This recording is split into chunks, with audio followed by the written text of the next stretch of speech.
All right, okay, so let's look at what a quadratic does. And again, here's parent function, right? 0 squared is 0, 2 squared is 4, negative 2 squared is 4, 3 would go to 9, negative 3 would go to 9. And again, you use the caret key on Desmos to get the exponent. All right, so that's how I got that. All right, so then let's think about what's going to happen. All right, so we'll do a transformation function here, equals, and again, x with a caret key too. All right, so say I want something happening on the outside. So again, you're going to input your x, it's going to square it, order of op. So the output's going to be, say you substitute in 3 squared is 9. That's your output. But now we're going to do something to that. Well, that's impacting output.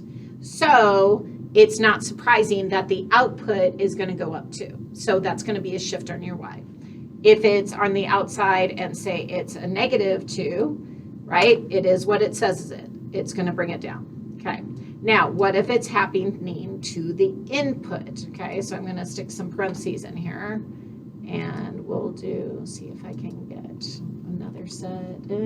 Okay, I'm just going to retype it because we're having issues here, or I'm having issues, maybe not you. -5, and then I'm going to do my caret. Where's my caret? 2. Okay, so what causes 0 here is a +5. So normally this starts at 0. So if I wanted it to go back to 0, I would need a +5 for my input. So the shift is whatever causes 0, +5. It is shifting to the right. If this is, say, plus, then it would shift it to the left, okay?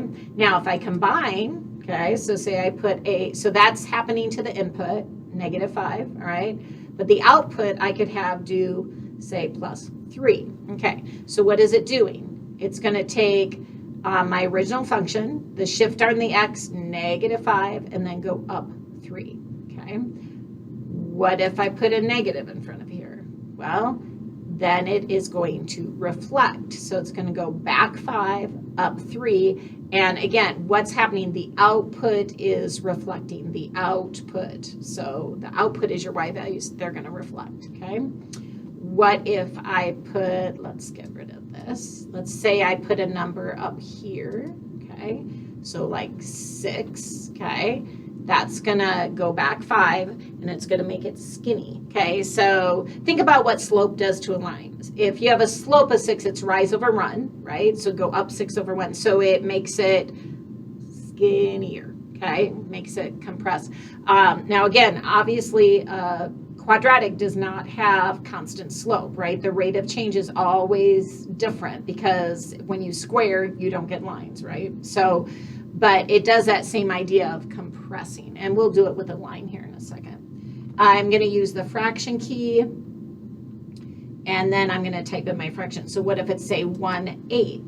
Well, think if that was on a line, what would it do to a line? Rise over run. So you rise 1, run 8, right? It's going to kind of flatten it out, so to speak, okay? Or push it towards the x-axis or compress it towards the x. So it's not going to stretch it to the y and make it skinnier. It's going to go down, right? So say I do 1/8, okay? And you can see it's shifting it, and then it's kind of making it go down, right? And again, I could still have it shift up, right? I can still do that. So I can do all of those things with my function. Now, notice if this was an absolute value function, and I don't know if I can do absolute value. I think I can, but we can also use the, let's stitch this, and let's stitch this. No, there we go. Okay, you can type in absolute value. Otherwise, there's a function key down here too. But notice, okay, we got our nice v, which makes sense because we have 2 distances that always give that. All right, I'll just go up here. So notice if I do +3, it really moves it back 3, right? If I do that and then add a 4, it's going to go back 3 and shift up. Now this one, if I put a 6 in there, this is more like slope of a line, okay, rise over run, because these are kind of lines, right, or rays, I should say, on both sides. But notice it's still not quite, because this has a positive slope, right? This has a negative slope. But you can see the rise 6, run 1, rise 6, run 1, okay? And these have constant rate of change, but different on the right and on the left. So again, if I put 1/6, it would be similar to, let me do the fraction key first. That's always a good idea. Okay, kind of rise, run, rise, run, rise, run. And again, positive slope on the one side, negative slope on the other. And if I did a negative out front, that's going to reflect, okay? If I did, say, a negative in here, right? You know, that's going to have an impact. If I do, say, -4 here, that's going to have an impact. And let's ditch this for a second. I want you to kind of see, let's go back to the beginning because I kind of rushed over that negative inside. Okay, here's my function. And I don't know if you caught this or not when I graphed earlier, but I'm going to do this. And you're like, oh, Julie, yeah, I noticed it didn't change earlier. Yeah, it's not changing. And why? Okay, because it's symmetrical, right? And so my input is reflecting, but notice these are reflecting on top of this. So in a sense, it is reflecting, you just can't see it, right? And the same thing would happen if you had, let's go back to our parabola, if we have this, right? And I do put a negative in there and then end of parentheses here. Notice, same thing, you're like, oh, ditch that. Okay, there's my original, put it back in. And you can't, it is reflecting, you just can't see it, right? Okay, you can't see it. And remember, this is the definition of an even function, right? Like when you substitute in the opposite, it reflects on itself. It's symmetrical to y. This is an even function. Okay, I'm going to pause for a second. I want to look at lines real quick because I think you do so much linear stuff in Algebra 1, you don't think of these as transformations, but technically they are, so we probably should talk about it. All right, I'm going to pause for a second. All right, we're back. Okay, here's your parent function of a line, okay?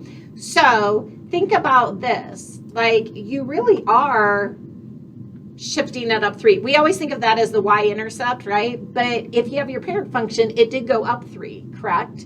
And if I make this subtraction, it does shift down 3, okay? So we don't always think about it like that. All right, what if I do, say, a 2 on here, okay? Well, it's the slope, right? Rise over run, and it makes it go towards the y, right? It makes it go towards the y. What if I put a fraction in there? So 1/5. Again, now this really is slope, right? Because it is a line. But see, rise over run, okay? It makes it go towards the y-axis. If I do both, right, then it's like, oh, yeah, it did the whole slope thing and it shifted it up 1 or up 3, okay? So it is kind of interesting, like you're like, oh, wow, that does kind of work with lines too. So it actually works with any function. You can do any transformation. So my goal for you would be if I give you something like, let's say I give you -3x plus 2 end of parentheses raised to the second power, which is again is quadratic, and then -4. My goal for you without needing Desmos is that you would be like, okay, this is going to shift back 2. It's going to go down 4. So we're going to shift back 2, down 4. It's going to reflect.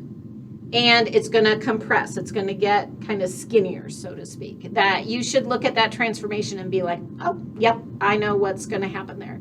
And when we get into trig at the end of the semester, that is going to be the same thing because we're going to have things that are going to, you know, kind of stretch our sine curve, right? Which is called amplitude. We might have a vertical shift. We might have what we call a phase shift. And then, of course, the period is an extra thing that you have with that. But just know that these transformations work on all functions, okay, no matter what they are. All right, I'm going to stop there. Hopefully that helps you out with transformations. Have a good day. Take care. Bye-bye.